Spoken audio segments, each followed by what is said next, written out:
not get too much into competitive advantage and scheme, but I thought I noticed in the kickoff return maybe a little bit of a different alignment.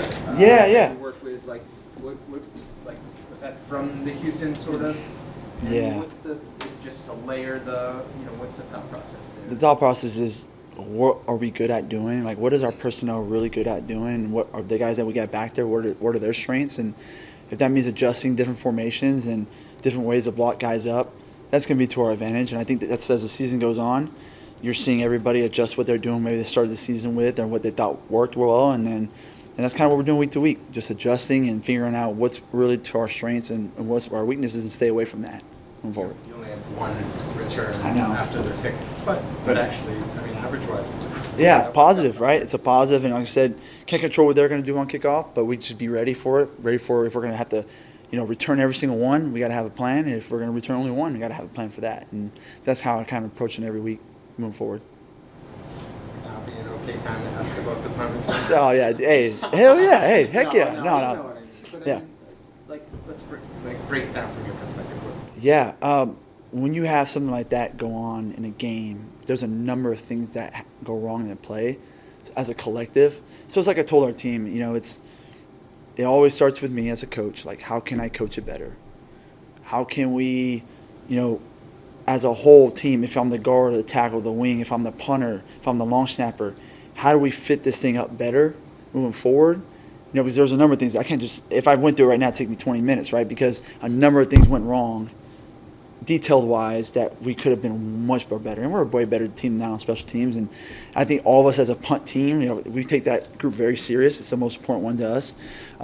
We know we let the team down in that situation because in games I look at it, my job, like I don't worry about offense, I don't worry about defense, I worry about special teams. Because that is my lane, I stay in my lane. And for us to give a play like that in the second quarter where we had the lead and all the momentum, gave the momentum right back to them. And that's what you can't allow happen in games. Like in special teams, those are one play. That's all you get is one play at a time. So to give those up is frustrating, but got to learn from it, man. Got to keep riding the wave and just steer clear, have a growth mindset, and learn from it and not make the same mistake twice. That's the worst thing we could go in this game and make a mistake like that again because that's comes back to me. That's coaching all the way. You talked about making adjustments on the kickoff. Obviously, I assume, 7-8 weeks into this new rule now, there's some more comfort with it, but how much do you look at, not aside from scouting other teams, like how much do you look at what's going on around the league and see how other people are adapting to it? Every Monday. So every Monday I go through the whole entire week of football. The entire week of football, we go through it and look what other teams are doing and dissect those teams and like, oh, we can add that wrinkle here. What are they doing with this bigger running back or a receiver at returner? And that's what I do every Monday. And then Tuesday I look at the Monday night games. So every Monday, Tuesday. Talking to you a couple weeks ago, you mentioned Marcus Jones and sort of skill sets on kickoff. Is there any thought of using him on kickoff returns? Obviously, the dynamic player. Yeah, I think you asked that last. Yeah, we talked. Yeah, Yeah, it's just for a guy, you got to look at it from a whole perspective, a team perspective, right? Like Marcus Jones is a very good DB for us, and he's a very good punt returner. The last thing I would want to do is put him out there in a thing that I'm still learning and get him hurt on kickoff return. When you're not getting a lot of returns anyways, right? You're getting 30% or whatever it is. So why put him out there and risk an injury? Kind of like, and I hate to say like a Braxton Berrios who tore his ACL on kickoff return last weekend, right? A smaller body. So I just get worried about things like that, and I want to take care of that guy because he takes care of this team and he does a really good job for this team. That's kind of how I look at it with the Marcus Jones. Yeah, is that true? Like in terms of this guy plays a lot on defense. 100%. So you have to kind of think all the 100%. You can't. I can't put a Duggar on 4-core. He's playing 100% snaps, right? Yeah. So you got to look at it, and then you're playing a 17-week season too, right? So you can't have a guy playing 100 plays a game and expect him to last till week 17. You have to manage it that way, and that's what special teams is, right? Manage the roster. The guys that aren't playing the bottom end of the roster, they're going to be 4-core guys. The guys that are core offense defense, they're maybe a one-role guy for you, and that's kind of how I try to approach it, which I think most coordinators do it that way as well. On managing the roster, it seems like every week you guys have had one core guy who's a practice squad elevation, and that rotates. So it's a lot of different guys staying ready. I know O'Shawn Mathis, this was his second game. Yeah. As you kind of go around, second turn, it seems like most of the guys in the practice squad who would get the call got the call. Do you see that kind of comfort where they come up in their, in the game the second time?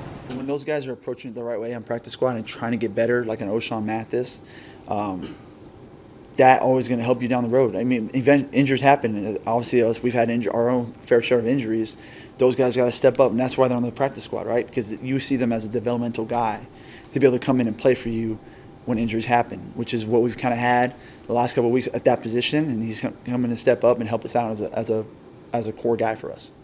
Not a practice squad guy, but Gerard said this morning, talked about Javon Baker, maybe doing a little more on special teams as you guys get back on the field. What have you seen from him at special teams? He's been great, man. I mean, he's a rookie, young guy, right? You go through your learning curves, right?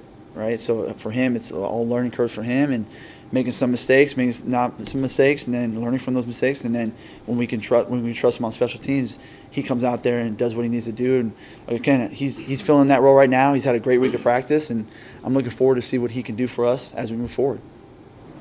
I know you played the Jets already, but what have you seen since that with their units and like Xavier Gibson, one of the best returners for the past few years? Exactly. I mean, Brant Boyer over there does a phenomenal job. I mean, I had a lot of respect for Brant since I was in college football coaching, right? I've always seen as a guy as a top of this league. So he does such a good job moving his guys around and getting to attack your weaknesses, and they execute at a high level. It's the reason why he's been there for 6 years, right?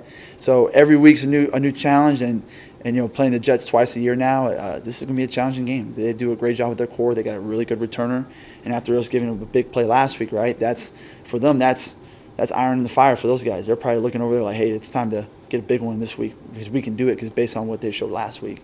So we got to make sure we step up our game as well. How would you describe what it's like being on Mayo's staff?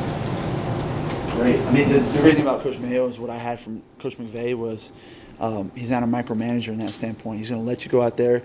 He's going to correct the things in the staff meetings for us, and we're going to collaborate and work together and say, all right, we need to do this better, do that better. But in terms of running the unit, when I need to run the unit, he gives me that autonomy to do that. And that's what you can ask from a head coach, not always being micromanaging you all the time, just like in any job, I think. He lets you run the show. He'll correct you when he needs to correct it. He's on top of it with the personnel. And that's enough for me, and that's been great for me to kind of make my own mistakes a little bit, but then he always chirps in to help me out when I need it, or I don't see something I haven't seen yet. And that comes with his experience as a player and now as a coach, too, as well.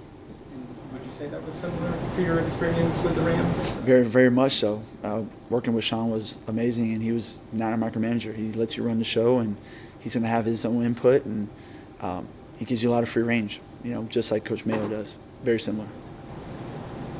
All right. Thanks, guys.